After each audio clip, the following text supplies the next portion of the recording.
ഒന്നാമത്തെ ലേഖനമാണ് നമ്മൾ തുടർമാനമായി ചിന്തിച്ചു വരുന്നത്.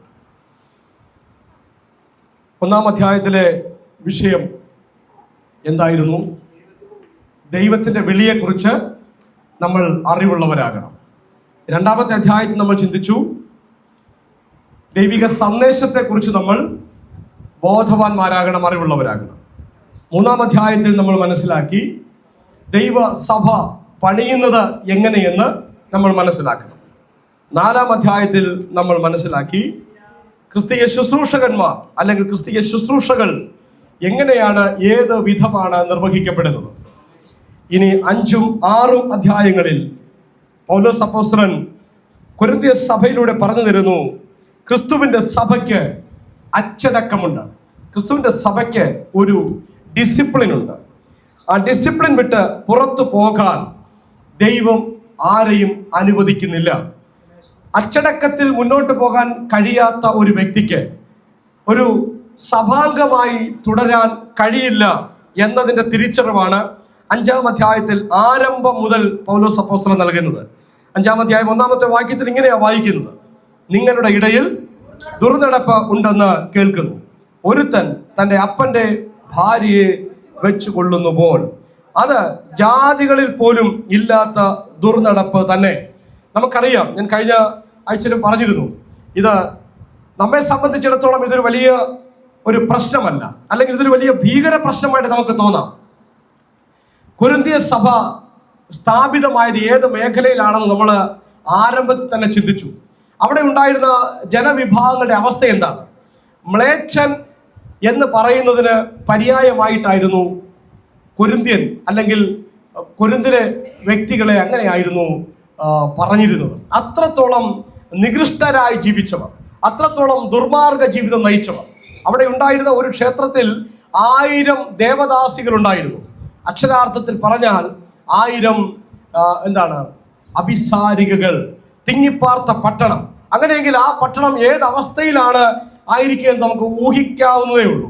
ആ ഒരു സ്ഥലത്താണ് കൊരിന്ത്യ സഭ പൗലോസ് അപ്പോസ്തലൻ സ്ഥാപിക്കുന്നത്. സ്വാഭാവികമായിട്ടും ഇങ്ങനെയുള്ള പ്രകൃതത്തിൽ ജീവിച്ചിരുന്ന പലരും ദൈവസഭയുടെ അംഗങ്ങളായി മാറിയിട്ടുണ്ട്. ഈ 5ാം 6ഉം അധ്യായങ്ങൾ നമ്മൾ വായിക്കുമ്പോൾ തന്നെ നമുക്ക് അവിടെ മനസ്സിലാക്കാനായിട്ട് സാധിക്കുന്നുണ്ട്. പൗലോസ് അപ്പോസ്തലൻ പറയുന്നത്, നിങ്ങൾ പലരും ഈ വകക്കാർ ആയിരുന്നു. എന്നാൽ രക്ഷിക്കപ്പെട്ട് ദൈവസഭയ്ക്കകത്ത് വന്ന ശേഷവും വീണ്ടും പ്രലോഭനത്തിന് അടിമപ്പെട്ട് പഴയ അവസ്ഥയിലേക്ക് പോകുന്ന സാഹചര്യങ്ങൾ കണ്ടിട്ടാണ് പൗലോസ് അപ്പോസ്തലൻ പറയുന്നത്, അങ്ങനെ അരുത്. നിങ്ങൾ പഴയതുപോലെ ജീവിക്കാനാണെങ്കിൽ പിന്നെ നിങ്ങൾ രക്ഷിക്കപ്പെട്ടതുകൊണ്ട് അർത്ഥമില്ല.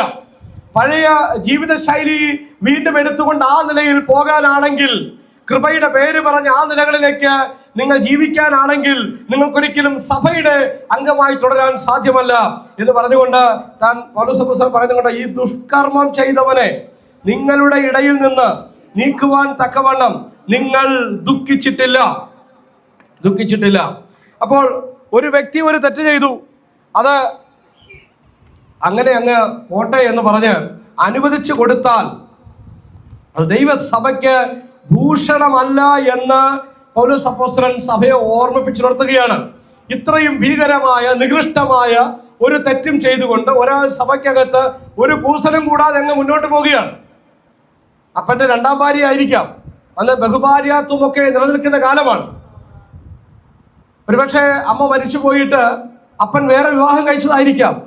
ഇപ്പോ അപ്പൻ വിവാഹം കഴിച്ച അപ്പൻ്റെ ഭാര്യയോടുകൂടി ജീവിക്കുന്ന അത്രയും ഗതികെട്ട അവസ്ഥയിലേക്ക്, അത്രയും നികൃഷ്ടമായ അവസ്ഥയിലേക്ക് ഒരു വിശ്വാസി തരം താഴുമ്പോൾ പൗലോസ് അപ്പോസ്തലൻ ശക്തമായി ഇതിനെ ചോദ്യം ചെയ്യുകയാണ്.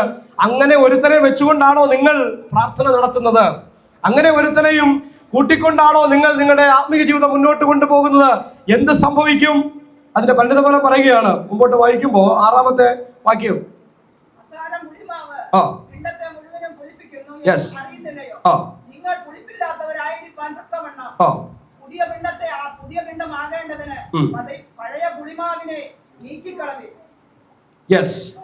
അസാരം പുളിമാവ് പിണ്ടത്തെ മുഴുവൻ പുളിപ്പിക്കുന്നു എന്ന് നിങ്ങൾ അറിയുന്നില്ലയോ? നിങ്ങൾ വീട്ടിൽ പലഹാരമൊക്കെ ഉണ്ടാക്കുമ്പോൾ, ദോശ ഉണ്ടാക്കുമ്പോൾ, ഇഡ്ഡലി ഉണ്ടാക്കുമ്പോൾ ഈ തത്വം എല്ലാ ദിവസവും അറിയുന്നു, മനസ്സിലാക്കുന്നതാണ്. അല്ലെങ്കിൽ തൈര് ഉണ്ടാക്കുമ്പോൾ എങ്ങനെയാണ് ആ പ്രോസസ്സ് നടക്കുന്നത്? പാലിലേക്ക് ഒരല്പം തൈര് ഒഴിച്ചു കൊടുത്താൽ മതി, അല്പം പുളിപ്പ് ഉണ്ടായാൽ മതി, പിന്നെ അത് മുഴുവനും ആ അവസ്ഥയിലേക്ക് മാറുകയാണ് എന്ന് പറയുന്നത് പോലെ ദൈവസഭയ്ക്കകത്ത് ഇങ്ങനെയുള്ള സാഹചര്യങ്ങൾ അനുവദിച്ചാൽ എന്താ സംഭവിക്കുന്നത്? ബലഹീനരായ മനുഷ്യർ എന്തു ചെയ്യും? അവരും ഇതിലേക്ക് എടുത്തു ചാടും. അങ്ങനെ സഭ മുഴുവനും കളങ്കിതമായ അവസ്ഥയിലേക്ക് മാറ്റപ്പെടും. 1-ാം അധ്യായത്തിൽ കൃത്യമായും പൗലോസ് അപ്പോസ്തലൻ പറഞ്ഞുകൊണ്ടാണ് തുടങ്ങുന്നത്. നിങ്ങൾ വിശുദ്ധരാണ്, പക്ഷെ നിങ്ങൾ കളങ്കിതരായിരിക്കുന്നു. നിങ്ങൾ നീതിമാന്മാരായി വിളിക്കപ്പെട്ടവരാ, പക്ഷെ നിങ്ങളിപ്പോൾ അശുദ്ധരായിരിക്കുന്ന അവസ്ഥയിലാണ്. കൊരിന്ത്യ സഭയോടാ പറയുന്നത്. ഇത് നമുക്കെങ്ങനെയാണ് പ്രസക്തമാകുന്നത്? നമുക്ക് ഈ ചിന്തകൾ, ഈ സന്ദേശങ്ങൾ പ്രസക്തമാകുന്നത് ദൈവസഭയുടെ അച്ചടക്കത്തെ പറ്റി നമ്മൾ ഗ്രഹിക്കാൻ വേണ്ടിയാണ്. 1-ാം നൂറ്റാണ്ടിൽ തന്നെ സഭ ആരംഭിച്ച് ചില വർഷങ്ങൾ കഴിയുമ്പോൾ തന്നെ, കൊരിന്ത്യ സഭയുടെ കാര്യമെടുത്താൽ സഭ ആരംഭിച്ച് 10 വർഷം കഴിയുമ്പോൾ ഈ അവസ്ഥയിലേക്ക് കൂപ്പുകുത്തുകയാണ്. അവിടെ തിരുത്തുകയാണ്, തിരുത്തൽ വരുത്തുകയാണ്. ഒരു കാരണവശാലും ഇത്തരം അസാൻമാർഗിക ജീവിതത്തിലേക്ക്, ദുർമാർഗ ജീവിതത്തിലേക്ക് പോകാൻ സഭയ്ക്ക് അനുവാദമില്ല. അങ്ങനെ ആരെങ്കിലും തുടരുന്നുവെങ്കിൽ അവനെ പുറത്താക്കണമെന്ന് അർത്ഥശങ്കയ്ക്കിടയില്ലാത്ത വിധം ധൈര്യത്തോടെ പ്രസ്താവിക്കുന്ന പൗലോസ് അപ്പോസ്തലൻ. പിണ്ഡം മുഴുവൻ പുളിപ്പുള്ളതായി മാറാതിരിക്കേണ്ടതിന് പുളിമാവിനെ മാറ്റിക്കളയണം. എന്നിട്ട് ഇതിരിക്കുന്ന കണ്ടോ, നമ്മൾ എങ്ങനെയാണ് ഉത്സവം ആചരിക്കേണ്ടത്? പഴയ പുളിമാവ് കൊണ്ടല്ല, തിന്മയും ദുഷ്ടതയുമായ പുളിമാവ് കൊണ്ടുമല്ല, സ്വച്ഛതയും സത്യവുമായ പുളിപ്പില്ലായ്മ കൊണ്ട് തന്നെ ഉത്സവം ആചരിക്കാം. തൊട്ട് മുകളിലേക്ക് വരുമ്പോ 4-ാം അധ്യായം, 4-ാമത്തെ വാക്യം, 5-ാം അധ്യായം തന്നെ 4-ാമത്തെ വാക്യം ഒന്ന് വായിച്ചേ. നിങ്ങളും നമ്മുടെ കർത്താവായ യേശുവിന്റെ നാമത്തിൽ അവനെ ആത്മാവ് കർത്താവായ യേശുവിന്റെ നാളിൽ രക്ഷിക്കപ്പെടേണ്ടതിനെ ജനസംഹാരത്തിനായി സാത്താനെ ഏൽപ്പിക്കണം എന്ന് ധരിച്ചിരിക്കുന്നു. എന്ന് വിധിച്ചിരിക്കുന്നു. ജനസംഹാരത്തിനായി സാത്താനെ ഏൽപ്പിക്കണം. തിരുമേശ എടുക്കുന്ന സമയത്ത് നമ്മൾ ഒരു മുന്നറിയിപ്പ് തരാറുണ്ട് അല്ലെ? അവിടെ എഴുതി വച്ചിരിക്കുന്ന ഭാഗമാണ്. ഇത് സംബന്ധമായ അനേകർ രോഗികളാകുന്നു, ചിലർ നിദ്ര പ്രാപിക്കുന്നു, ചിലർ മരിച്ചു പോകാൻ വരെ സാധ്യതയുണ്ട്. അപ്പോൾ ഓരോ തിരുമേശ കഴിയുമ്പോഴും ജീവനോടിരിക്കുന്നുവെങ്കിൽ, അത് മുഖാന്തരം രോഗികളാകുന്നില്ലെങ്കിൽ ദൈവത്തിന് മഹത്വം കൊടുക്കാൻ കഴിയണം. കൃപയാൽ ദൈവം നമ്മെ നിലനിർത്തിയിരിക്കുന്നു.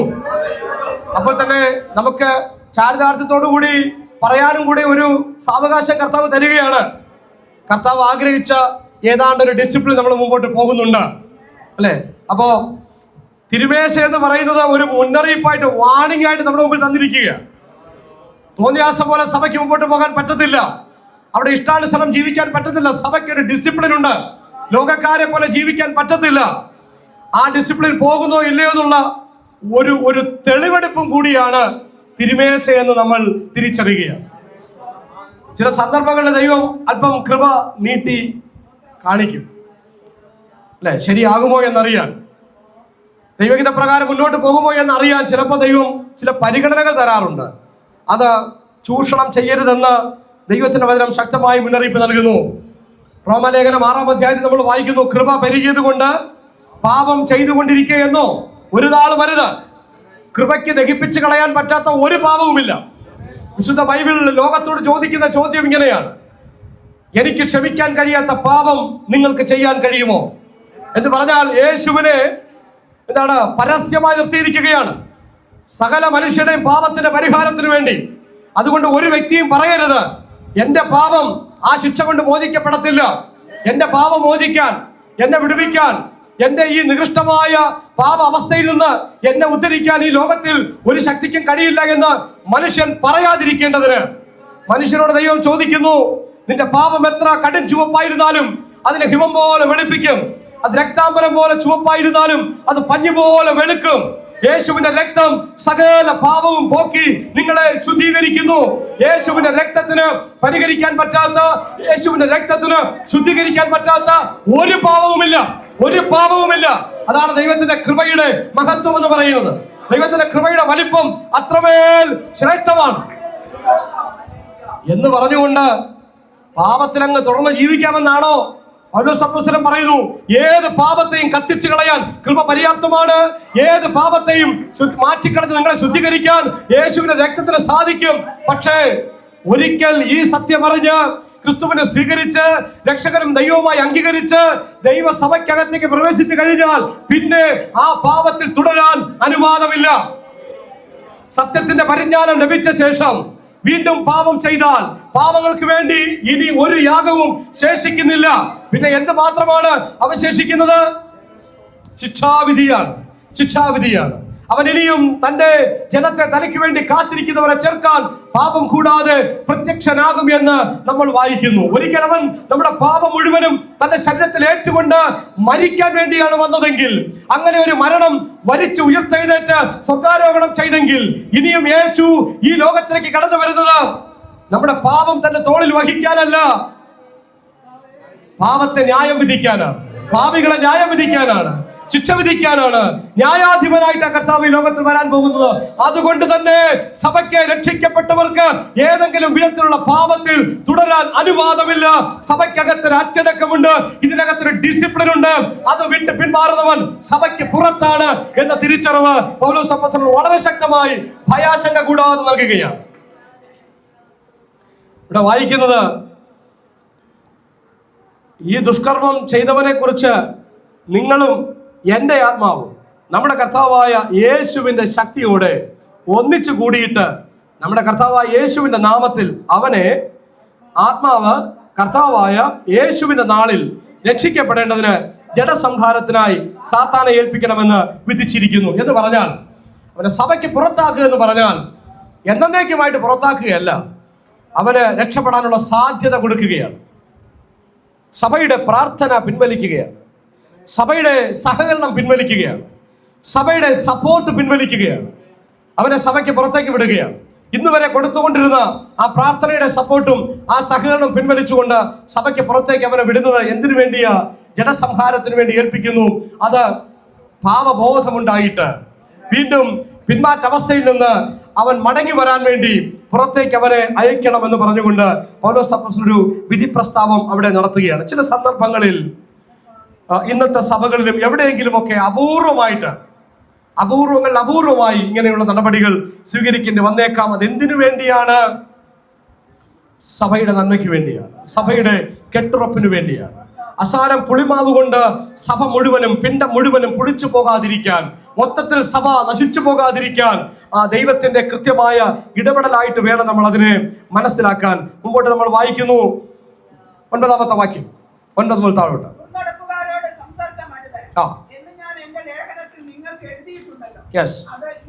ഈ ലോകത്തിലെ ദുർനടപ്പുകാരോട്, അത്യാഗ്രഹികളോടോ, പിടിച്ചുപറിക്കാരോടോ, വിഗ്രഹാരാധികളോടോ അരുത് എന്നല്ലോ. അങ്ങനെയെങ്കിൽ നിങ്ങൾ ലോകം വിട്ടു പോകേണ്ടി വരും. എന്നാൽ സഹോദരൻ എന്ന് വേർപെട്ട ഒരുവൻ ദുർനടപ്പുകാരനോ, അത്യാഗ്രഹിയോ, വിഗ്രഹാരാധിയോ, വാവിഷ്ടക്കാരനോ, മദ്യപാനോ, പിടിച്ചുപറിക്കാരനോ ആകുന്നു എങ്കിൽ അവനോട് സംസർഗം അരുത്. അങ്ങനെയുള്ളവനോട് കൂടെ ഭക്ഷണം കഴിക്ക പോലും അരുത് എന്നത്രേ ഞാൻ നിങ്ങൾക്ക് എഴുതിയത്. സഭയ്ക്ക് പുറത്തുള്ളവരെ വിരോധിക്കേണ്ട കാര്യമില്ല, പുറത്തുള്ളവരോട് പിണക്കം വെച്ച് പുലർത്തേണ്ട കാര്യവും ഇല്ല. സഭയ്ക്ക് പുറത്തുള്ളവരോട് സംസാരിക്കരുതെന്നല്ല ഇവിടെ നമ്മൾ വായിക്കുന്നത്. എന്താണ്? ദുർനടപ്പുകാരോട് സംസർഗം അരുത് എന്ന് ഞാൻ നിങ്ങളെ ഉപദേശിച്ചിട്ടുണ്ട്. അതിന്റെ അർത്ഥം സഭയ്ക്ക് പുറത്തുള്ള ദുർനടപ്പുകാരോടെന്നല്ല. അങ്ങനെ ഞാൻ പറഞ്ഞാൽ നിങ്ങൾ ഈ ലോകം വിട്ടു പോകേണ്ടി വരും. കാരണം സഭയ്ക്ക് പുറത്തുള്ള അവസ്ഥ എന്താണെന്ന് നമുക്കറിയാം. ഒന്നല്ലെങ്കിൽ മറ്റൊരു തലത്തിൽ ആ നിലകളിൽ ജീവിക്കുന്നവരോട് സംസർഗം അരുതെന്ന് പറഞ്ഞാൽ എങ്ങനെ നമ്മൾ ഈ ലോകത്ത് ജീവിക്കും? അപ്പോ അങ്ങനെയല്ല, മറിച്ച് സഹോദരൻ എന്ന് പേർപെട്ട ഒരുവൻ, അല്ലെ, സഹോദരൻ എന്ന് പേർപെട്ട ഒരുവൻ ദുർനടപ്പുകാരനോ, അത്യാഗ്രഹിയോ, വിഗ്രഹാരാധിയോ, വാവിഷ്ഠാനക്കാരൻ എന്ന് പറഞ്ഞാൽ എന്താണ്? വാവിഷ്ഠാനക്കാരൻ എന്ന് പറഞ്ഞാൽ പരദൂഷണം പറയുന്നയാളോ, മദ്യപനോ, പിടിച്ചുപറിക്കാരനോ ആകുന്നു എങ്കിൽ അവനോട് സംസർഗമരുത്.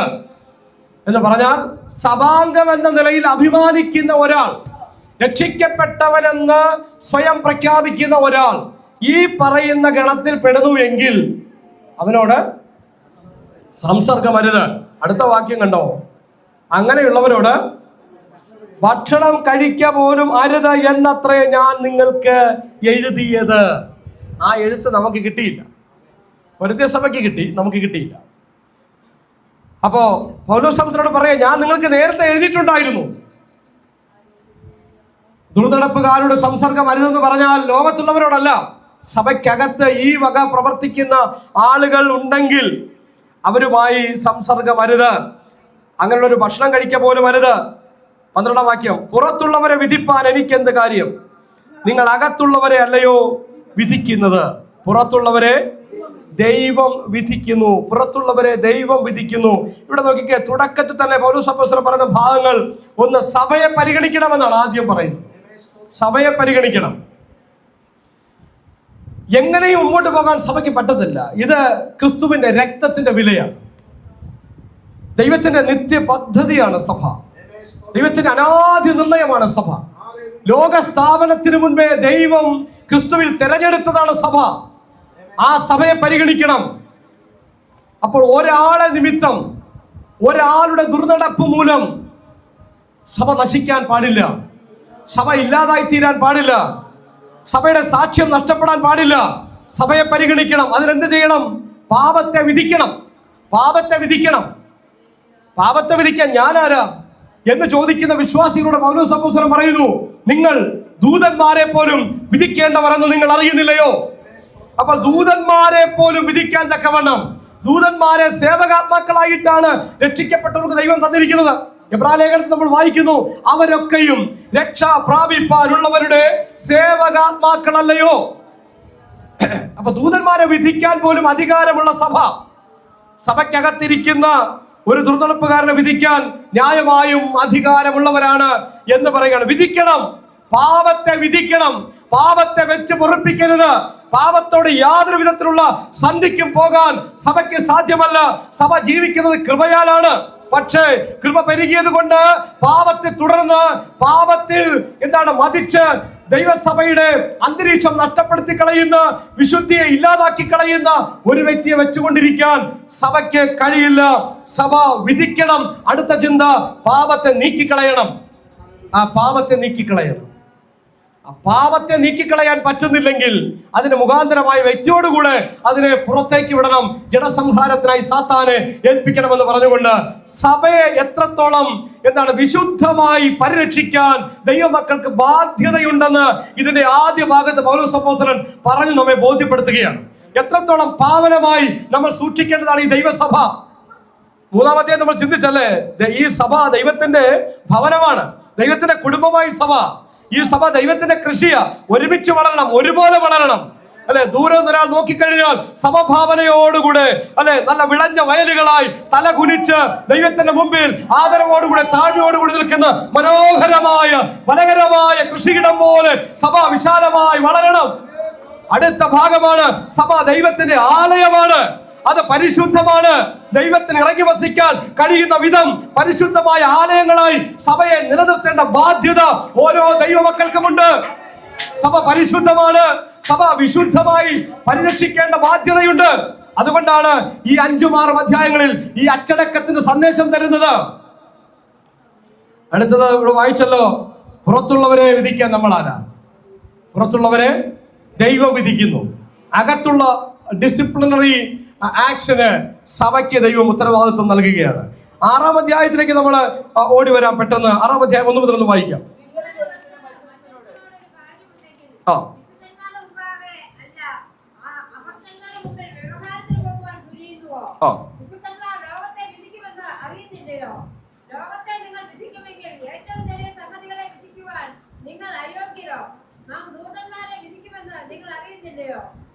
ഐഹിക കാര്യങ്ങളെ എത്രയധികം, എന്നാൽ നിങ്ങൾക്ക് ഐഹിക കാര്യങ്ങളെ കുറിച്ച് വ്യവഹാരമുണ്ടെങ്കിൽ വിധിക്കുവാൻ സഭ ഗണ്യമാക്കാത്തവരെ ഇരിക്കുന്നുവോ? നിങ്ങൾക്ക് ലജ്ജയ്ക്കായി ഞാൻ ചോദിക്കുന്നു. ഇങ്ങനെ സഹോദരന്മാർക്ക് മധ്യേ കാര്യം തീർക്കാൻ പ്രാപ്തിയുള്ള ഒരു ജ്ഞാനിയും നിങ്ങളുടെ ഇല്ലയോ? മതി. അടുത്ത മറ്റൊരു പ്രശ്നമാണ് പൗലോസ് അപ്പോസ്തലൻ അവതരിപ്പിക്കുന്നത്. കൊരിന്ത്യർ സഭയിൽ ഒരുപാട് ചോദ്യങ്ങൾ ഉണ്ടായിരുന്നു, ഒരുപാട് പ്രശ്നങ്ങൾ ഉണ്ടായിരുന്നു, സംശയങ്ങൾ അവർക്കുണ്ടായിരുന്നു. അതെല്ലാം പൗലോസ് അപ്പോസ്തലൻ എഴുതി അറിയിച്ച് അതിന് ഒന്നൊന്നായിട്ട് മറുപടി പറയുകയാണ്. ബന്ധപ്പെട്ട വിഷയങ്ങൾ വരുമ്പോൾ സാന്ദർഭികമായി ഓരോ വിഷയങ്ങൾക്ക് മറുപടി പറഞ്ഞുകൊണ്ട് അപ്പോസ്തലൻ മുന്നോട്ട് പോവുകയാണ്. 6-ാം അധ്യായത്തിലേക്ക് വരുമ്പോൾ മറ്റൊരു വിഷയമാണ് അവിടെ അവതരിപ്പിക്കുന്നത്. ദുർനടപ്പുകാരനുമായി ബന്ധപ്പെട്ട ചിന്ത നിലനിൽക്കുമ്പോൾ തന്നെ മറ്റൊരു പ്രശ്നം, തമ്മിലുള്ള പ്രശ്നങ്ങൾ, അഭിപ്രായ വ്യത്യാസങ്ങൾ, അത് പറഞ്ഞു പരിഹരിക്കാൻ കഴിയാതെ കോടതിയിലേക്ക് പോവുകയാണ്. അതിനെ അപ്പോസ്തലൻ ശാസിക്കുകയാണ്. നിങ്ങളിൽ ഒരുത്തന് മറ്റൊരുത്തനോട് ഒരു കാര്യമുണ്ടെങ്കിൽ എവിടെയാണത് തീർക്കേണ്ടത്? വിശുദ്ധന്മാരുടെ മുമ്പാകെ. പക്ഷെ ഇവിടെ എന്താ സംഭവിക്കുന്നത്? അഭക്തന്മാരുടെ മുൻപിൽ വ്യവഹാരത്തിന് പോകുവാൻ തുനിയുന്നുവോ? വിശ്വാസി അല്ലാത്ത ആളുടെ മുൻപിൽ വ്യവഹാരത്തിന് പോകുക, തമ്മിലൊരു പ്രശ്നമുള്ളപ്പോൾ. അതിനകത്ത് വേറെ പല ഇഷ്യൂസും ഉണ്ട്. നിങ്ങളുടെ ഉള്ളിൽ ചോദ്യങ്ങൾ കാണും. ഒരു വിശ്വാസിയും ഒരു അവിശ്വാസിയും തമ്മിൽ പ്രശ്നം വന്നാൽ എന്ത് ചെയ്യണം? പുറത്തു തന്നെയാണ്, വേറെ മാർഗമില്ല. കാരണം അവിശ്വാസിയെ പിടിച്ച് ഇവിടെ കൊണ്ടുവന്ന് ന്യായവിസ്താരം നടത്താനൊന്നും പറ്റത്തില്ല. കാരണം സഭയുടെ കയ്യിൽ വാളില്ല. സഭയുടെ ശുശ്രൂഷകന്റെ വാളല്ല ഏൽപ്പിച്ചിരിക്കുന്നത്, സഭയുടെ ശുശ്രൂഷകനോട് വാൾ ഉറയിലിടാനാണ് പറഞ്ഞിരിക്കുന്നത്. എന്നാൽ ദൈവം വാൾ കൊടുത്ത് ചില ആളുകളെ പുറത്താക്കിയിട്ടുണ്ട്. അവരോട് പറയുന്നത്, സഭയുടെ റോമാലേഖനം 13-ാം അധ്യായത്തിൽ പറയുന്നുണ്ട്, മര്യാദയ്ക്ക് നടക്കണം, അല്ലെങ്കിൽ വാൾ ധരിച്ച എന്റെ ശുശ്രൂഷകൻ പുറത്തുണ്ട്.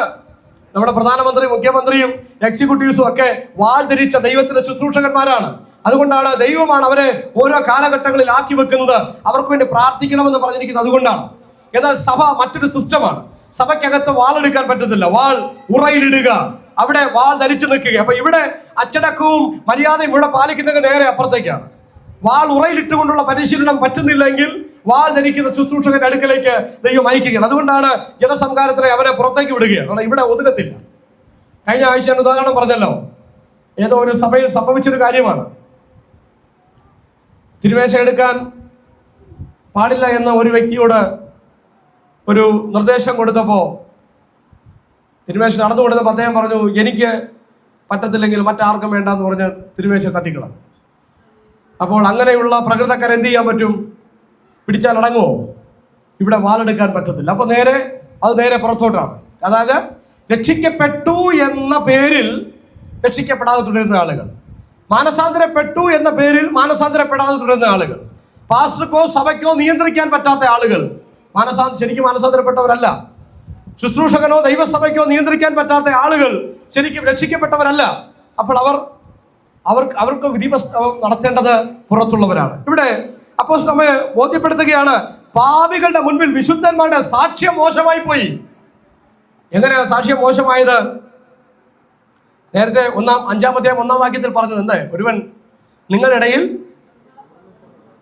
ജാതികളിടയിൽ പോലും ഇല്ലാത്ത കാര്യമാണ്. സാക്ഷ്യം മോശമായി. മറ്റൊരു കാര്യം, തമ്മിലുള്ള പ്രശ്നം തീർക്കാൻ പുറത്തുള്ള ആളെ വിളിച്ചുകൊണ്ട് വരികയാണ്, അല്ലെങ്കിൽ പുറത്തുള്ള ജഡ്ജിയെ ഇരുത്തുകയാണ്. അദ്ദേഹം ബൈബിൾ വെച്ചാണോ വിധിക്കുന്നത്? അല്ല, അവർക്ക് അവിടെ ഒരു സാന്ദർഭികമായ പ്രമാണമുണ്ട്, അത് വെച്ചിട്ടാണ് വിധിക്കുന്നത്. എന്നാൽ അതിവിശുദ്ധ പ്രമാണം കിട്ടിയ വിശുദ്ധന്മാർ ആ പ്രമാണമില്ലാത്ത ആളുകളുടെ മധ്യത്തിലാണോ സമാധാന ചർച്ചയ്ക്ക് പോകുന്നത്? അഭക്തന്മാരുടെ മുമ്പിൽ വ്യവഹാരത്തിന് പോകുവാൻ തുനിയുന്നുവോ? വിശുദ്ധന്മാർ ലോകത്തെ വിധിക്കുമെന്ന് നിങ്ങൾ അറിയുന്നില്ലയോ? ലോകത്തെ നിങ്ങൾ വിധിക്കുമെങ്കിൽ ഏറ്റവും ചെറിയ സംഗതികളെ വിധിപ്പാൻ നിങ്ങൾ അയോഗ്യരോ? നാം ദൂതന്മാരെ വിധിക്കുമെന്ന് നിങ്ങൾ അറിയുന്നില്ലയോ? ഐഹിക കാര്യങ്ങളെ എത്രയധികം. എന്നാൽ നിങ്ങൾക്ക് ഐഹിക കാര്യങ്ങളെ കുറിച്ച് വ്യവഹാരമുണ്ടെങ്കിൽ സഭ ഗണ്യമാക്കാത്തവരെ ഇരുത്തുന്നുവോ വ്യവഹരിപ്പാൻ? സഭ ഗണ്യമാക്കാത്തവരെ എന്ന് പറഞ്ഞാൽ ആരാ? സഭയ്ക്ക് പുറത്തുള്ളവരുടെ അടുത്താണോ പ്രശ്നപരിഹാരത്തിന് രണ്ട് വിശ്വാസികൾ പോകേണ്ടത്? എങ്ങനെയുണ്ട് ഈ അവസ്ഥയിലേക്ക് കൊരിന്ത്യർ സഭ തരം താണു? അത് അവിടെ സംഭവിച്ചു, നമ്മുടെ ഇടയിൽ സംഭവിക്കാതിരിക്കണം. അതിനായി ഈ മുന്നറിയിപ്പുകൾ, അതിനുവേണ്ടിയായി ഈ പ്രബോധനങ്ങൾ. നമ്മുടെ ഇടയിൽ എന്ത് തരത്തിലുള്ള അഭിപ്രായ വ്യത്യാസങ്ങൾ ഉണ്ടായാലും അത് സഭയ്ക്ക് പരിഹരിക്കാൻ കഴിയണം. അത് ഒരു ശുശ്രൂഷകന്റെ സാന്നിധ്യത്തിൽ അത് പരിഹരിക്കാൻ സാധിക്കണം. അത്രയും ഒരു ഡിസിപ്ലിൻ ഇല്ലെങ്കിൽ അതിനെ എന്ത് എന്ന് പറയാൻ പറ്റത്തില്ല, സഭ എന്നതിനെ വിളിക്കാൻ പറ്റത്തില്ല. അടുത്ത വാക്യം നോക്കിക്കേ, 5-ാം വാക്യം വായിച്ച്, നിങ്ങൾക്ക് ലജ്ജയ്ക്കായി ഞാൻ ചോദിക്കുന്നു നിങ്ങളെ സഹോദരന്മാർക്ക് മധ്യേ കാര്യം തീർപ്പാൻ പ്രാപ്തിയുള്ള ഉള്ളൊരു ജ്ഞാനിയും ആ. നിങ്ങളുടെ ഇടയിൽ ഇല്ലയോ? യെസ്, സഹോദരന്മാർക്ക് മധ്യേ കാര്യം തീർപ്പാൻ പ്രാപ്തിയുള്ളൊരു ജ്ഞാനിയും നിങ്ങളുടെ ഇടയിൽ ഇല്ലയോ? ഇല്ലയോ? സഹോദരൻ സഹോദരനോട് വ്യവഹരിക്കുന്നു, അതും അവിശ്വാസികളുടെ മുൻപിൽ തന്നെ. അടുത്ത വാക്യം. നിങ്ങൾക്ക് തമ്മിൽ വ്യവഹാരം ഉണ്ടാകുന്നത് തന്നെ ആ കേവലം പോരായ്മയാകുന്നു. യെസ്, നിങ്ങൾക്ക് തമ്മിൽ പിണക്കമുണ്ടെന്ന് കേൾക്കുന്നത് തന്നെ പോരായ്മയാണ്. നിങ്ങൾക്കിടയിൽ പ്രശ്നമുണ്ടെന്ന് കേൾക്കുന്നത് തന്നെ പ്രശ്നമാണ്. അതും പോരാഞ്ഞിട്ട് അത് പരിഹരിക്കാൻ സഭ ഗണ്യമാക്കാത്ത ആളുകളുടെ ഇടയിലേക്ക് രണ്ട് വിശ്വാസികളോട് പോവുക. ഉദാഹരണം വെച്ച് പറയാം. നമ്മുടെ ഇടയിൽ ഒരു പ്രശ്നവുമില്ല, ഇനി ഉണ്ടാകാതെ ഇരിക്കട്ടെ. ഇവിടെ നിന്ന് രണ്ടുപേർക്കും ഒരു അഭിപ്രായ വ്യത്യാസം ഉണ്ടായി. അതിവിടെ പരിഹരിക്കുന്നതിന് പകരം നേരെ ഏതെങ്കിലും പുറത്തുള്ളൊരു വ്യക്തിയെ പരിഹരിക്കാൻ വേണ്ടി മധ്യസ്ഥനായി അദ്ദേഹത്തെ സമീപിച്ചാൽ ഉള്ള അവസ്ഥയൊന്ന് ഊഹിച്ചു നോക്കിക്കേ. അതാ പൗലോസ് അപ്പോസ്തലൻ പറയുന്നത്, സഭ ഗണ്യമാക്കാത്തവരെ മധ്യസ്ഥന്മാരായി ഇരുത്തി പരിഹാരത്തിന് ശ്രമിക്കുന്നുവോ അതിനേക്കാളും നല്ലത്. അടുത്ത വാക്യം വായിക്കാം. അതിനു പകരം നിങ്ങൾ ആ അന്യായം സഹിച്ചുകൊള്ളാഞ്ഞത് എന്ത്? ഇതിനേക്കാളും നല്ലത് നിങ്ങൾ അന്യായം സഹിച്ചുകൊള്ളുന്നതല്ലേ. നിങ്ങൾക്കൊരു അഭിപ്രായ വ്യത്യാസമുണ്ടെങ്കിൽ, സഹിക്കാൻ പറ്റാത്തൊരു പ്രശ്നമുണ്ടെങ്കിൽ പുറത്ത് ചെന്ന് പരിഹരിക്കാൻ പോകുന്നതിനേക്കാളും എത്രയോ നല്ലത് അതങ്ങ് സഹിക്കുന്നത്. അത് സഹിച്ചുകൊള്ളുന്നതല്ലേ ഇതിനേക്കാളും നല്ലത്. അടുത്തത്, നഷ്ടം ഏറ്റുകൊള്ളാഞ്ഞത് എന്ത്? നഷ്ടം ഏറ്റുകൊള്ളാഞ്ഞതെന്ത്? നഷ്ടം ഏറ്റുകൊള്ളാഞ്ഞതെന്ത്? ആ വരുന്ന നഷ്ടം അങ്ങ് ഇരിക്കട്ടെ എന്ന് വെക്കണം. സഭയെ പുറത്തു കൊണ്ട് അപമാനിക്കുന്നതിനേക്കാളും നല്ലത് ഈ നഷ്ടം ഞാനങ്ങ് സഹിക്കുക. സഭ പുറത്ത് അപമാനിക്കപ്പെടാതിരിക്കുന്നതിനേക്കാളും നല്ലത് ഈ നഷ്ടം ഞാനങ്ങ് സഹിക്കുകയാണ്. എനിക്കല്ലേ ഉള്ളൂ വേദന. എന്റെ ബലഹീന സഹോദരൻ എനിക്കെതിരെ ഒരു അഭിപ്രായം പറഞ്ഞു, ഒരു വാക്ക് പറഞ്ഞു, അല്ലെങ്കിൽ ഒരു പ്രശ്നമുണ്ടായി, അല്ലെങ്കിൽ എനിക്ക് ഇഷ്ടപ്പെടാത്തൊരു കാര്യം ചെയ്തു. സമാധാനപൂർവ്വം അത് പരിഹരിക്കാം. അതുകൊണ്ട് ശരിയാകുന്നില്ല എങ്കിൽ ക്ഷമിക്കാനുള്ള മനസ്സെനിക്കുണ്ടാകണം. ഞാൻ ഈ പ്രശ്നവുമായിട്ട് പുറത്തേക്ക് പോയാൽ ലജ്ജിക്കപ്പെടുന്നത് എന്റെ സഭയാണ്, അല്ലെ? വസ്ത്രാക്ഷേപം ചെയ്യപ്പെടുന്നത് എന്റെ സഭയാണ്. എന്റെ സഭയെ പുറത്ത് അവഹേളിക്കുന്നതിനേക്കാളും നല്ലത് ഈ പ്രശ്നം ഞാനങ്ങ് സഹിക്കുന്നതല്ലേ. പൗലോസ് അപ്പോസ്തലൻ ചോദിക്കുന്നു, നിങ്ങൾ ഈ നഷ്ടം സഹിച്ചു കൊള്ളാഞ്ഞതെന്ത്? അടുത്ത നോക്കിക്കേ, അടുത്ത വാക്യം. നിങ്ങൾ അന്യായം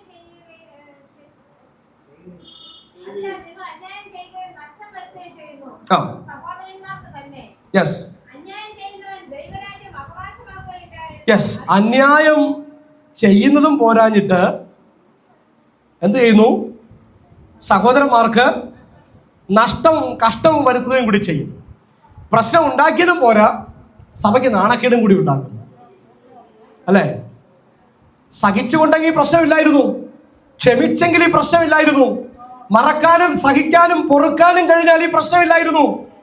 സഹിക്കാനും വയ്യ, പൊറുക്കാനും വയ്യ, പ്രശ്നവും ഉണ്ടാക്കി, പോരാത്തതിന് പുറത്തു ചെന്ന് വിഷയമുണ്ടാക്കിയിട്ട് സഭയെ മൊത്തത്തിൽ കളങ്കിതമായ അവസ്ഥയിലേക്ക് കൊണ്ടെത്തിക്കുകയാണ്. സഭയുടെ സാക്ഷ്യം നഷ്ടപ്പെടുത്തുകയാണ്. ഇത് സഹിച്ചുകൂടായോ എന്ന് ചോദിക്കുക. അടുത്ത വാക്യം ഡിസിപ്ലിനെ പറ്റി അല്പം വിശദമായിട്ട് തന്നെ അപ്പോസ്തലൻ ഓർപ്പിക്കുന്നു. വായിക്കാം. അന്യായം ചെയ്യുന്നവൻ ആ ദൈവരാജ്യം അവകാശമാക്കുകയില്ല എന്ന് യെസ് അറിയുന്നില്ലയോ? ആ നിങ്ങളെ തന്നെ വഞ്ചിക്കാതിരിക്കുവിൻ. ആ ദുർനടപ്പുകാർ, വിഗ്രഹാരാധികൾ, വ്യഭിചാരികൾ, സ്വയംഭോഗികൾ, പുരുഷകാമികൾ, കള്ളന്മാർ, അത്യാഗ്രഹികൾ, മദ്യപന്മാർ, വാവിഷ്ഠാനക്കാർ, പിടിച്ചുപറിക്കാർ എന്നിവർ ദൈവരാജ്യം അവകാശമാക്കുകയില്ല. യെസ്, ഇവിടെ പറയുന്ന ഈ അച്ചടക്ക സംബന്ധിയായ വിഷയങ്ങൾ 5-ാം അധ്യായം മുതൽ പറഞ്ഞു വരുന്ന 1-2 വിഷയങ്ങൾ മാത്രമല്ല, ഈ പറഞ്ഞ കാര്യങ്ങളെല്ലാം ബാധകമാണ്. 5-ാം അധ്യായത്തിൽ പറഞ്ഞു, നിങ്ങൾ പലരും ഈ വകക്കാർ ആയിരുന്നു. ഇവിടെ വായിക്കുന്നല്ലോ 6:11 ചിലർ, നിങ്ങളും ചിലർ ഈ വകക്കാരായിരുന്നു. എങ്കിലും നിങ്ങൾ കർത്താവായ യേശുക്രിസ്തുവിന്റെ നാമത്തിലും നമ്മുടെ ദൈവത്തിന്റെ ആത്മാവിനാലും നിങ്ങളെ തന്നെ കഴുകി ശുദ്ധീകരണവും നീതീകരണവും പ്രാപിച്ചിരിക്കുന്നു. അപ്പൊ ശുദ്ധീകരണം പ്രാപിച്ച സഭ, നീതീകരണം പ്രാപിച്ച സഭ ഒരിക്കലും ഈ പറഞ്ഞ അവസ്ഥയിലേക്ക് തരം താഴാനായിട്ട് പാടില്ല. ഏതവസ്ഥയാണ്? അന്യായം ചെയ്യുന്നവർ, പിന്നെ ദുർനടപ്പുകാർ, വിഗ്രഹാരാധികൾ, വ്യഭിചാരി. വിഗ്രഹാരാധന എന്ന് പറഞ്ഞാൽ എന്താണ്? പഴയ നിയമത്തിൽ വിഗ്രഹാരാധന എന്ന് പറഞ്ഞാൽ ഒരു വിഗ്രഹമുണ്ടാക്കി അതിനെ നമസ്കരിക്കുകയാണ്. എന്നാൽ പുതിയ നിയമത്തിലേക്ക് വിഗ്രഹാരാധന എന്ന് പറഞ്ഞാൽ അല്പം കൂടെ വെളിപ്പാട്, കുറച്ചും കൂടി എന്താണ്, അപ്ഗ്രേഡ് ചെയ്തു. അല്ലെങ്കിൽ അപ്ഡേറ്റ് ചെയ്തു, കുറച്ചും കൂടി വ്യക്തമായിട്ട് വെളിപ്പാട് നമുക്ക് തന്നിരിക്കുക പുതിയ നിയമത്തിൽ. ദൈവത്തെക്കാളേറെ നമ്മൾ എന്തിനെ സ്നേഹിക്കുന്നുവോ അത് വിഗ്രഹാരാധനയാണ്. അബ്രഹാമിനോട് ദൈവം ചോദിച്ചു, നിന്റെ മകനെ, നീ സ്നേഹിക്കുന്ന നിന്റെ മകനെ തന്നെ എനിക്ക് യാഗം കഴിക്കണം. അബ്രഹാം തൻ്റെ മകനേക്കാൾ ദൈവത്തെ സ്നേഹിച്ചു. ഇതേ ചോദ്യം ഇന്നത്തെ സമൂഹത്തോട് ദൈവം ആ ചോദ്യം ചോദിക്കത്തില്ല.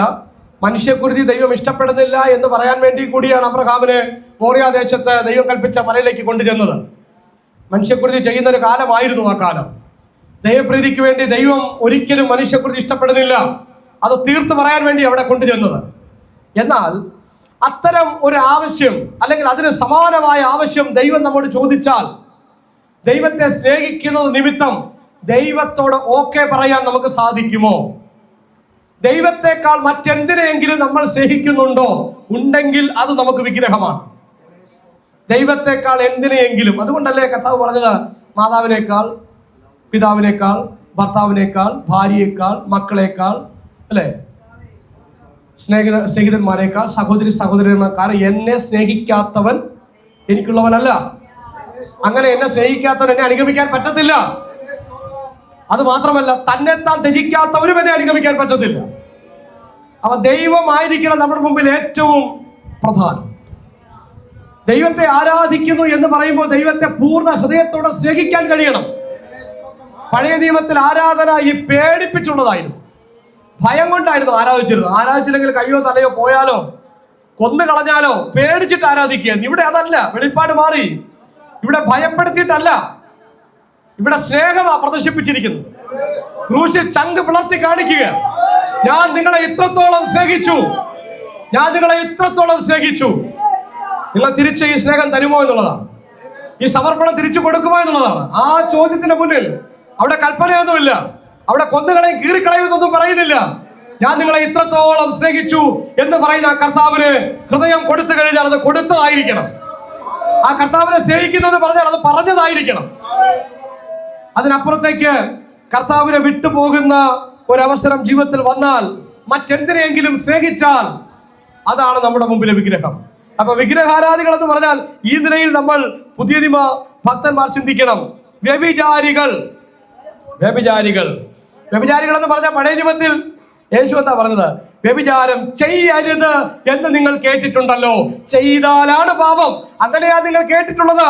യേശു പറഞ്ഞു, ഞാനോ നിങ്ങളോട് അരുളി ചെയ്യുന്നത് എന്താണ്? കാമാസക്തിയോടുകൂടി ദുരുദ്ദേശത്തോടുകൂടി സ്ത്രീയെ നോക്കുന്നവനെല്ലാം അവളുമായി വ്യഭിചാരം ചെയ്തു പോയി. കൊല ചെയ്യരുതെന്ന് നിങ്ങൾ കേട്ടിട്ടുണ്ട്, ചെയ്യുമ്പോഴായിരുന്നു പാപം. ഞാനോ നിങ്ങളോട് പറയുന്നു, ചെയ്യുമ്പോഴല്ല, അത് ചെയ്യാൻ ഹൃദയത്തിൽ എപ്പോഴാണോ ആ ചിന്ത നാമ്പിടുന്നത്, ആ നാമ്പിനെ നിങ്ങൾ വളരാൻ അനുവദിക്കുമ്പോൾ നിങ്ങൾ കൊലപാതകികളായി. ഹൃദയത്തിൽ പാപം ഉരുണ്ടു കൂടുമ്പോൾ തന്നെ അതിനെ അവിടെ വെച്ച് ഇല്ലാതാക്കാൻ പുതിയ നിയമം നമ്മോട് ആജ്ഞാപിക്കുകയാണ്. പഴയ നിയമത്തിന്റെ ചിന്ത എന്ന് പറയുന്നത് പുറത്തു വന്ന ആളുകൾ കാണുമ്പോഴായിരുന്നു പാപം വിധിക്കപ്പെടുന്നത്. പുതിയ നിയമത്തിൽ പാപം പുറത്തു വരണ്ട, ഹൃദയത്തിൽ വെച്ച് തന്നെ പാപത്തെ കശാപ്പ് ചെയ്യാൻ കഴിയുന്ന വെളിപ്പാടാണ് പുതിയ നിയമസഭയ്ക്ക് ദൈവം നൽകിയിരിക്കുന്നത്. എല്ലാ പ്രലോഭനങ്ങളെയും അകത്ത് വെച്ച് തന്നെ ഇല്ലായ്മ ചെയ്തുകൊണ്ട് ക്രിസ്തുവിന്റെ കരം പിടിച്ച് മുന്നോട്ട് പോകുന്ന, പ്രമാണത്തെ വെല്ലുവിളിക്കുന്ന ഒരു ജീവിതമാണ് പുതിയ നിയമ ഭക്തന്റെ ജീവിതം. നമ്മൾ തിരിച്ചറിയട്ടെ. പദവിയെ ദുർവിനിയോഗം ചെയ്ത കൊരിന്ത്യ സഭയിലെ വിശ്വാസികൾ, പാപികളുടെ മുമ്പിൽ സാക്ഷ്യം നഷ്ടപ്പെടുത്തി നിൽക്കുന്ന കൊരിന്ത്യ സഭയിലെ വിശ്വാസികൾ, കേസിന് പോയിട്ട് അന്യോന്യം നഷ്ടം വരുത്തുന്ന കൊരിന്ത്യ സഭയിലെ വിശ്വാസികൾ, അങ്ങനെ ഇവർ കോടതികളിൽ കേസും വഴക്കുമായി പോയപ്പോ ജയിച്ചതാരാ? പിശാച് ജയിച്ചു. ഇവർ ജയിച്ചോ? ഇവർ ഒരാളെ കൊണ്ട് തുറുങ്കിലടച്ചിട്ട് വന്നിട്ട് ഇവർക്ക് സമാധാനത്തോടെ സഭയിലിരുന്ന കർത്താവിനെ മഹത്വപ്പെടുത്താൻ പറ്റുമോ? തമ്മിൽ കേസും വഴക്കുമായി കോടതിയിൽ ചെന്ന് സഭ ഗണ്യമാക്കാത്തവരെ വിധി പ്രസ്താവിക്കാൻ ഇരുത്തിയിട്ട് ഒരാളെ തുറുങ്കിലടച്ചിട്ട് വല്ലാത്ത അവസ്ഥയിൽ പോകുന്ന, സാക്ഷ്യം നഷ്ടപ്പെടുത്തി പോകുന്ന കൊരിന്ത്യ സഭക്കാർ, അവർ വാദിച്ച വാദഗതി ഇതാണ്: ഞങ്ങൾക്ക് സകലത്തിലും കർത്തവ്യമുണ്ട്, ഞങ്ങൾക്ക് എന്തും ചെയ്യാം. 12 വാക്യം വായിക്കാമോ? 6:12.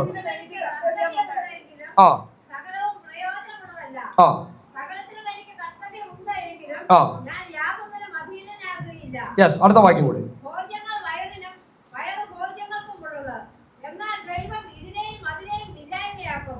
ശരീരമോ ദുർനടപ്പിനല്ല, കർത്താവിനത്രേ. Yes, ശരീരം ദുർനടപ്പിനുള്ളതല്ല, ശരീരം കർത്താവിനുള്ളതാ.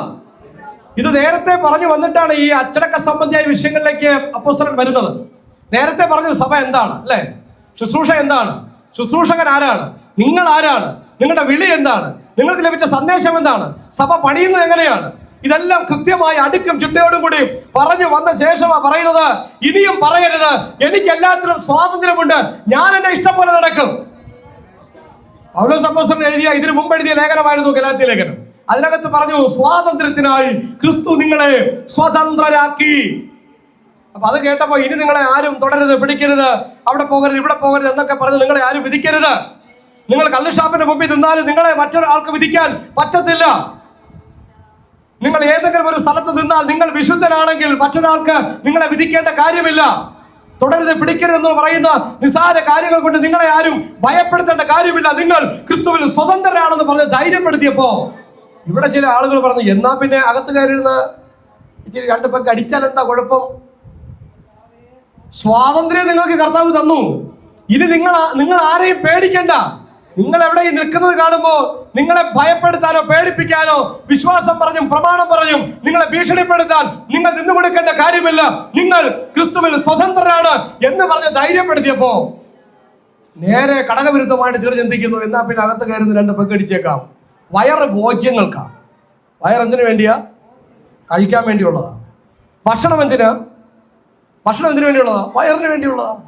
ഭക്ഷണം വയറിന് വേണ്ടിയുള്ളതും വയറ് ഭക്ഷണത്തിന് വേണ്ടിയുള്ളതും. അതുകൊണ്ട് ഞാൻ എന്റെ ഇഷ്ടം പോലെ, എന്റെ തോന്നിയാസം പോലെ ജീവിക്കും എന്ന് പറയുന്ന കൊരിന്ത്യ സഭയിലെ ചില ആളുകളോട് പൗലോസ് അപ്പോസ്തലൻ പറയുന്നു, ഭക്ഷണം കഴിക്കാൻ വേണ്ടിയല്ല ഈ ലോകത്താക്കി വെച്ചിരിക്കുന്നത്.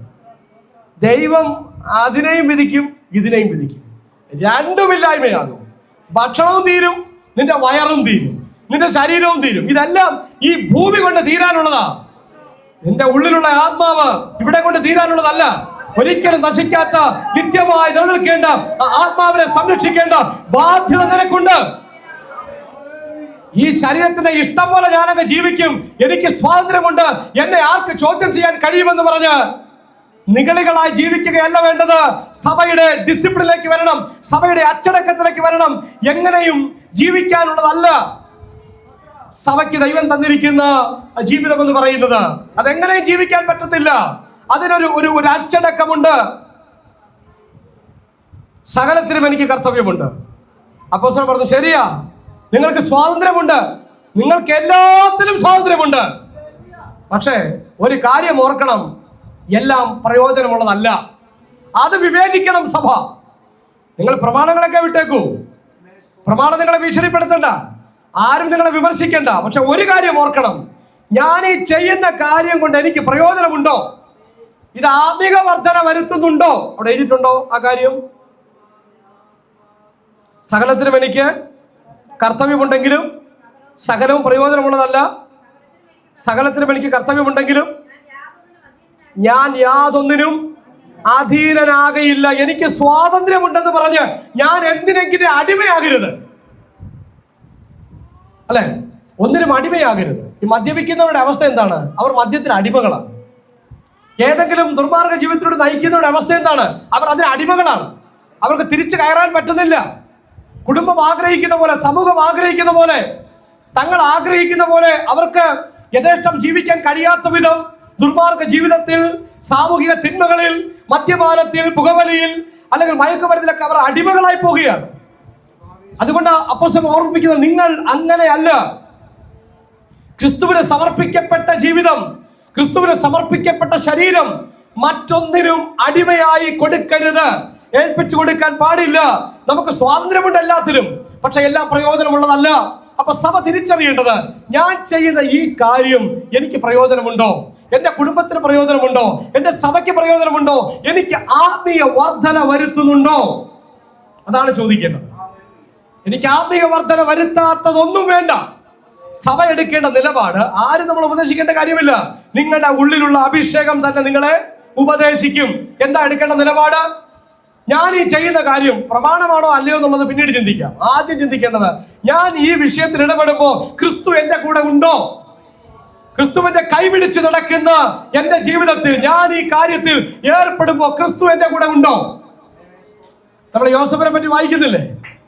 കാരാഗൃഹത്തിൽ കിടന്നപ്പോൾ പോത്തിഫറിന്റെ ഭാര്യയുടെ പേരിൽ പരിഹാസം ഏൽക്കുമ്പോഴും പൊട്ടക്കിണറ്റിൽ എറിയപ്പെട്ടപ്പോഴും അമ്മയും അപ്പനും കൂടെ ഇല്ലായിരുന്നപ്പോഴും സഹോദരങ്ങൾ വിറ്റുകളഞ്ഞപ്പോഴും ജീവിതത്തിലെ എല്ലാ പ്രതിസന്ധി ഘട്ടങ്ങളിലും നമ്മൾ ആവർത്തിച്ച് വായിക്കുന്ന ഒറ്റ കാര്യം ഇതാണ്: യഹോവ യോസഫിനോട് കൂടെ ഉണ്ടായിരുന്നു.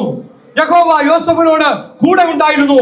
ദൈവമക്കൾ ചോദിക്കേണ്ട ഒറ്റ ചോദ്യം: ജീവിതത്തിന്റെ ഏത് സന്ദർഭങ്ങളിലും ഏത് പ്രതിസന്ധി ഘട്ടങ്ങളിലും മാനമോ അപമാനമോ അല്ലെങ്കിൽ പണമുള്ള സമയമോ ദാരിദ്ര്യത്തിന്റെ ഘട്ടമോ ഏത് സന്ദർഭങ്ങളിലും പൊട്ടക്കിണറിയപ്പെട്ടാലും കാരാഗൃഹത്തിൽ അടയ്ക്കപ്പെട്ടാലും അപമാനങ്ങൾ ഏൽക്കേണ്ടി വന്നാലും സഹോദരങ്ങൾ വെറുത്താലും അമ്മയപ്പന്മാർ കൂടെയില്ലെങ്കിലും ആരുമില്ലെങ്കിലും ഓർക്കേണ്ട ഒറ്റ കാര്യം: ദൈവം കൂടെയുണ്ടോ?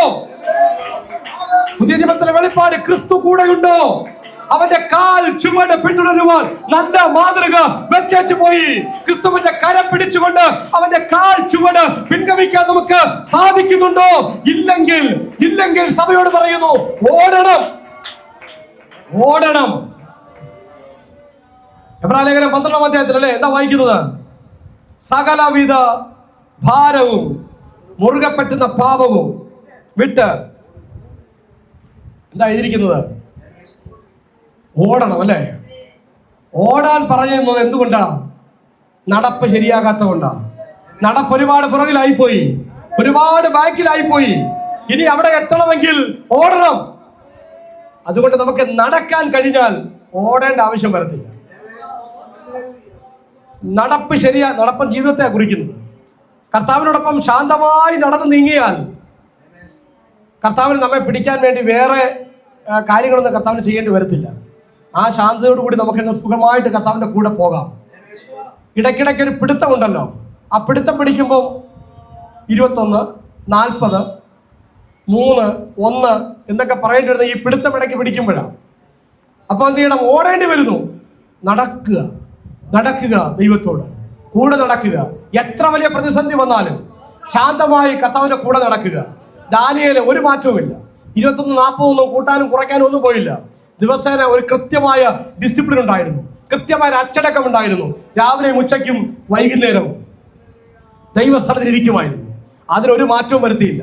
അതിന് എത്ര വലിയ പ്രതിസന്ധി ആയാലും, മരണം തന്നെ മുന്നിൽ വന്നാലും ആ ഡിസിപ്ലിനിൽ കൃത്യമായി മുന്നോട്ട് പോകുന്നു. ആത്മീയതയ്ക്ക് ഏറ്റക്കുറച്ചിലൊന്നുമില്ല.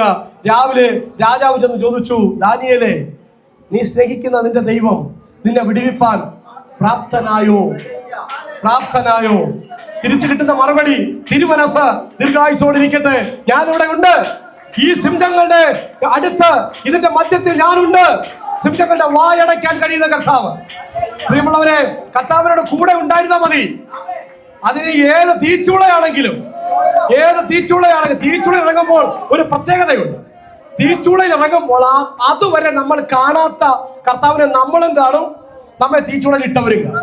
അതാണ് തീച്ചൂളയിൽ ഇറങ്ങുമ്പോൾ പ്രത്യേകത എന്ന് പറയുന്നത്. കൂരിൽ താഴ്വരയിലൂടെ നടന്നാലും കർത്താവിനെ കൂടെ നമുക്ക് കിട്ടും. അവനെ കാണാൻ പറ്റും, അവന്റെ ശബ്ദം കേൾക്കാൻ പറ്റും. കർത്താവിന്റെ കൂടെ നടക്കണമെന്ന് മാത്രമേ ഉള്ളൂ. അതിന് ഏത് മേഖലയാണെങ്കിലും. ഇവിടെ നോക്കിക്കേ, സകലത്തിനും എനിക്ക് കർത്തവ്യമുണ്ട്, സകലവും പ്രയോജനമുള്ളതല്ല. താഴെ ഭാഗങ്ങൾ വായിച്ച് വേഗത്തിന് ഉപസംഹരിക്കാം. 14 മുതൽ. എന്നാൽ നിങ്ങളുടെ ശരീരങ്ങൾ ക്രിസ്തുവിന്റെ അവയവങ്ങളാകുന്നു എന്ന് അറിയുന്നില്ലയോ? ക്രിസ്തുവിന്റെ അവയവങ്ങളെ ഞാൻ എടുത്ത് വേശ്യയുടെ അവയവങ്ങളാക്കാമോ? ഒരു നാൾ വരുത്, വേശ്യയോട് പറ്റിച്ചേരുന്നവൻ അവളുമായി ഏക ശരീരമാകുന്നു എന്ന് നിങ്ങൾ അറിയുന്നില്ലയോ? ഇരുവരും ഒരു ദേഹമായി തീരും എന്നുണ്ടല്ലോ. കർത്താവിനോട് പറ്റിച്ചേരുന്നവനോ അവനുമായി ഏകാത്മാവാകുന്നു. ദുർനടപ്പ് വിട്ടോടുകയും മനുഷ്യൻ ചെയ്യുന്ന ഏത് പാവം ശരീരത്തെ പുറത്താകുന്നു. ദുർനടപ്പുകാരൻ സ്വന്തം ശരീരത്തിന് വിരോധമായി പാപം ചെയ്യുന്നു. ദൈവത്തിന്റെ ദാനമായി നിങ്ങളിൽ ഇരിക്കുന്ന പരിശുദ്ധാത്മാവിന്റെ മന്ദിരമാകുന്ന നിങ്ങളുടെ ശരീരം എന്നോ നിങ്ങളെ വിലക്ക് വാങ്ങിയിരിക്കാൻ നിങ്ങൾ താന്തകമുള്ളവരല്ല എന്നോ അറിയുന്നില്ലയോ? ആകയാൽ നിങ്ങളുടെ ശരീരം കൊണ്ട് ദൈവത്തെ മഹത്വപ്പെടുത്തുകയും. 3 കാര്യങ്ങൾ സമയപരിമിതി ഒന്നുകൂടി ഞാൻ പറയട്ടെ. പിതാവിനെ പരിഗണിക്കാൻ അപ്പോസ്തലൻ ഓർമ്മിപ്പിക്കുന്നുണ്ട്. ആദ്യത്തെ ഭാഗം, അതായത് 14-ാമത്തെ 13-ാമത്തെ വാക്യം അവസാന ഭാഗത്ത്, ശരീരമോ ദുർനടപ്പിനല്ല കർത്താവിനത്രേ, കർത്താവ് ശരീരത്തിനും. എന്നാൽ ദൈവം കർത്താവിനെ ഉയർപ്പിച്ചതുപോലെ നമ്മയും തൻ്റെ ശക്തിയാൽ ഉയർപ്പിക്കും. അതുകൊണ്ട് ശരീരം കൊണ്ട് ദൈവത്തെ മഹത്വപ്പെടുത്തണം. എന്നിട്ട് പിതാവായ ദൈവത്തെ ഓർക്കണം. എങ്ങനെ ഓർക്കാനാ? പുത്രനായ ക്രിസ്തുവിനെ പിതാവായ ദൈവം ഉയർപ്പിച്ചു, അതുപോലെ നമ്മയും ഉയർപ്പിക്കും. പിതാവായ ദൈവത്തെ സ്മരിക്കണം, ഓർക്കണം. നമ്മൾ ശരീരം കൊണ്ട് ദൈവത്തെ മഹത്വപ്പെടുത്തുമ്പോൾ അതിന്റെ അവസാനം എന്ന് പറയുന്നത്, ക്രിസ്തുവിനെ ഉയർപ്പിച്ച ദൈവം, പിതാവായ ദൈവം, അവൻ നമ്മെയും ഉയർപ്പിക്കും. അവൻ നമ്മെയും ഉയർപ്പിക്കും. രണ്ടാമത്തെ ചിന്ത, പുത്രനെ പരിഗണിക്കണം. പുത്രനെ 15-ാമത്തെ വാക്യം. ആ, യെസ്, ക്രിസ്തുവിനെ പരിഗണിക്കണം. ഒന്ന്, പിതാവ് നിങ്ങളുടെ ശരീരത്തെ ക്രിസ്തുവിന്റെ ശരീരത്തെ ഉയർപ്പിച്ചതുപോലെ ഉയർപ്പിക്കും. രണ്ട്, ക്രിസ്തുവിനെ ഓർക്കണം. ക്രിസ്തുവിന്റെ ശരീരങ്ങളാണ് നിങ്ങൾ. സഭ ക്രിസ്തുവിന്റെ ശരീരമാണ്. നിങ്ങൾ ദൈവത്തിന്റെ മന്ദിരമാണ്, ക്രിസ്തുവിന്റെ ശരീരമാണ്. ഈ ബോധ്യത്തോടുകൂടെ ജീവിക്കണം. ക്രിസ്തുവിനെ പരിഗണിക്കണം. ആ വിശദീകരണം കണ്ടോ? ക്രിസ്തുവിന്റെ അവയവങ്ങളെ ഞാൻ എടുത്ത് വേശ്യയുടെ അവയവങ്ങളാക്കാമോ? ഒരു നാളും അരുത്. അങ്ങനെ പറ്റിച്ചേരുന്നവൻ അവളുമായി ഏക ശരീരമാകുന്നു എന്ന് നിങ്ങൾ അറിയുന്നില്ലയോ? ഇരുവരും ഒരു ദേഹമായി തീരും എന്നുണ്ടല്ലോ. കർത്താവിനോട് പറ്റിച്ചേരുന്നവനോ അവനുമായി ഏകാത്മാവാകുന്നു. എന്നിട്ടാ പറഞ്ഞിരിക്കുന്നത്, ദുർനടപ്പ് വിട്ട് ഓടുവിൻ. ദുർനടപ്പ് വിട്ട് ഓടുവിൻ. നടക്കാനാണ് പ്രമാണം. പ്രമാണം എന്ന് പറഞ്ഞാൽ നടക്കാനാണ്. പക്ഷെ ചിലപ്പോഴെങ്കിലും അപ്പോസ്തലനോട് പറയേണ്ടി വരുന്നു, ഓടുവിൻ, ഓടുവിൻ. മൂന്നാമത് പറയുന്നത്, പരിശുദ്ധാത്മാവിനെ പരിഗണിക്കണം. എവിടെയാണ്? 19-ാം വാക്യം.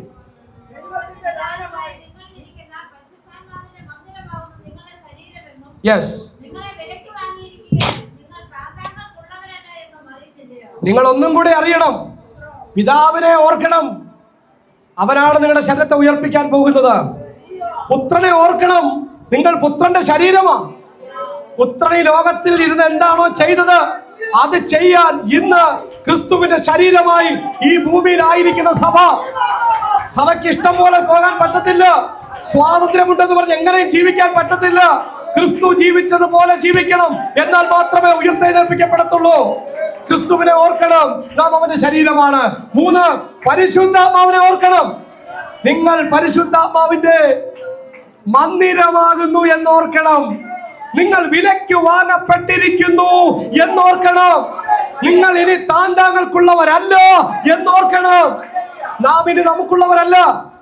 നാം ഒരിക്കലായി നമ്മെ കർത്താവിന് കൊടുത്തു കഴിഞ്ഞു. പരിശുദ്ധാത്മാവിന്റെ മന്ദിരമായി പരിശുദ്ധാത്മാവ് നമ്മെ വിലയ്ക്ക് വാങ്ങിക്കഴിഞ്ഞു. ഇനി ഇത് ദൈവത്തിന്റെ ആലയമാണ്. ആലയത്തിന്റെ പരിശുദ്ധിയോടെ ജീവിക്കണം. ആലയത്തിന്റെ മഹത്വത്തോടു കൂടെ ജീവിക്കണം.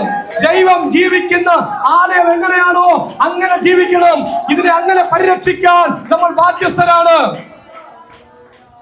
5-ാം അധ്യായം 1 തുടങ്ങി 6-ാം അധ്യായം അവസാനം പരിസമാപ്തി കുറിക്കുന്നത് എങ്ങനെയാണെന്ന് കണ്ടോ? നിങ്ങളുടെ ഇടയിൽ ദുർനടപ്പുണ്ടെന്ന് കേൾക്കുന്നു പറഞ്ഞു തുടങ്ങിയിട്ട് 6-ാം അധ്യായം അവസാനിക്കുന്നത്, നിങ്ങൾ ദൈവത്തിന്റെ പരിശുദ്ധങ്ങളായ ആലയങ്ങളാണ്. ആലയത്തിന്റെ പരിശുദ്ധിയോടെ നിങ്ങളുടെ ശരീരങ്ങളെ സൂക്ഷിക്കണം. 20-ാമത്തെ വാക്യം. യെസ്, ആകയാൽ നിങ്ങളുടെ ശരീരം കൊണ്ട് ദൈവത്തെ മഹത്വപ്പെടുത്തുക. 5-ഉം 6-ഉം അധ്യായങ്ങൾ പൗലോസ് പറഞ്ഞ് അവസാനിപ്പിക്കുമ്പോൾ, പ്രിയമുള്ളവരെ, നമുക്ക് ലഭിക്കുന്ന ആത്യന്തികമായ സന്ദേശം എന്ന് പറയുന്നത്, സഭ അച്ചടക്കമുള്ളൊരു സമൂഹമാണ്. സഭയ്ക്കകത്തൊരു ഡിസിപ്ലിൻ ഉണ്ട്. സഭയ്ക്കകത്ത് എന്തും പറ്റില്ല, എങ്ങനെയും ജീവിക്കാൻ പറ്റില്ല. നമ്മൾ ഈ പറഞ്ഞ ഒരു ലിസ്റ്റ് അല്ലേ, ഒരിടത്ത് വായിക്കുന്നുണ്ട്, സ്വിൻഡ്ലേഴ്സ് എന്ന് പറയുന്ന വാക്കിനോട് തട്ടിപ്പുകാരെന്നാണ്, പിടിച്ചുപറിക്കാരെന്നാണ്. തട്ടിപ്പുകാർക്ക് സഭയിൽ പറ്റത്തില്ല. സങ്കീർത്തനം 15 നമുക്ക് അറിയാം അല്ലെ, നമ്മൾ വായിച്ചിട്ടുണ്ട്. 15-ാം സങ്കീർത്തനം. യഹോവയുടെ പർവ്വതത്തിൽ ആർ കയറും അല്ലെ, അവന്റെ വിശുദ്ധ മന്ദിരത്തിൽ. യെസ്,